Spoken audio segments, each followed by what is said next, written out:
তৃণমূলের বাজার সমিতির ঘর থেকে উদ্ধার হলো বিপুল পরিমাণের সরকারি ত্রাণ সামগ্রী। দক্ষিণ 24 পরগনার সাতগাছিয়া বিধানসভার নোদাখালী এলাকার ঘটনা। শুক্রবার বাজার সমিতির ঘর থেকে শাড়ি, ধুতি, থান উদ্ধার করে বিজেপি কর্মী সমর্থকরা। এলাকার মানুষের অভিযোগ, তৃণমূল জোর করে নিজেদের প্রভাব খাটিয়ে শিক্ষা সমিতির চক্রের ঘরটি দখল করে পার্টি অফিস তৈরি করে, আর সেখানেই মজুত করে রাখা হয়েছিল সরকারি ত্রাণ সামগ্রী।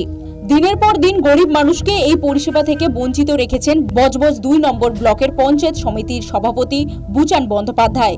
তিনি আবার অভিষেক বন্দ্যোপাধ্যায়ের ঘনিষ্ঠ বলে খবর।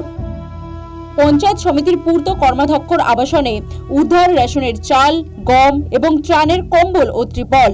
চাঞ্চল্য পশ্চিম বর্ধমানের জামুরিয়ায়। ঘটনায় পলাতক পূর্ত কর্মাধ্যক্ষ উদীপ সিং ও তার পরিবার। পশ্চিম বর্ধমানেরই পাণ্ডবেশ্বর বিধানসভা এলাকায় প্রাক্তন তৃণমূল বিধায়ক তথা দলের জেলা সভাপতি নরেন্দ্রনাথ চক্রবর্তীর বিভিন্ন ঠিকানায় সাধারণ মানুষের হানা। উদ্ধার প্রচুর পরিমাণে সরকারি সামগ্রী। ঘরের মধ্যে সাজানো থরে থরে ত্রিপল, শাড়ি এবং রেশন। সরকারি চাল বন্টনে অনিয়মের অভিযোগে গ্রেফতার তৃণমূল নেতা রাজীব ভট্টাচার্য। সাঁইথিয়া তৃণমূল নেতা রাজীব ভট্টাচার্যের বিরুদ্ধে অভিযোগ, সরকারি প্রকল্পের জন্য চাল নির্ধারিত নিয়মে সরবরাহ করা হয়নি। এই অভিযোগের ভিত্তিতে রাতেই গ্রেফতার করা হয় তাকে। তবে এরই মধ্যে অন্য ছবি দেখা গেল উত্তর 24 পরগনার গোপালনগরে। দেখা গেল টেবিল পেতে কাটমানির টাকা ফেরত দিচ্ছেন তৃণমূলের শ্রমিক সংগঠন।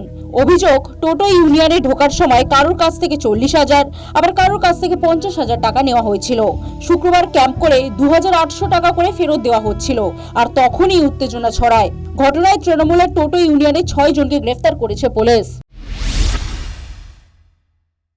একজনের কাছে 30, কারো কাছে 40, কারো কাছে 2,000, কারো কাছে 5,000, কারো কাছে 25,000, বিভিন্ন রকম ছেলেদের কাছে বিভিন্ন রকম টাকা নেওয়া হয়েছিল।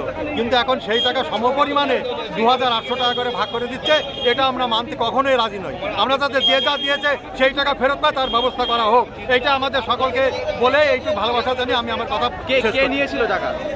নিয়েছিল আমাদের এখানকার নেতারা। আমাদের টালিখোলায় যে টোটো ইউনিয়ন আছে, সেই টোটো ইউনিয়নের টাকা ফেরত দেবে।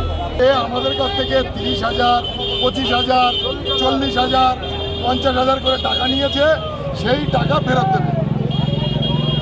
এইটুকুই সকালবেলায় আমি জানতে পারি। তারপরে আমি খবর পেলাম যে এখানে টাকা পয়সা সব এক জায়গায় করে ভাগ বাটরা করে ফেরত দিচ্ছে। যে 1,000 টাকা দিয়ে ইউনিয়নে ঢুকেছে সেও যা পাবে, 50,000 টাকা দিয়ে ইউনিয়নে ঢুকেছে সেও তাই পাবে। এই নিয়ে এখানে একটা ভীষণভাবে বিশৃঙ্খলা পরিবেশ। পুলিশ কি গ্রেপ্তার করলো 6 জনকে? 6 জনকে গ্রেপ্তার করেছে। রাজ্যে পালা বদলের পরে প্রতিদিনই তৃণমূলের পার্টি অফিস থেকে সরকারি ত্রাণ সামগ্রী, সরকারের বরাদ্দ করা নানা সামগ্রী পাওয়া যাচ্ছে।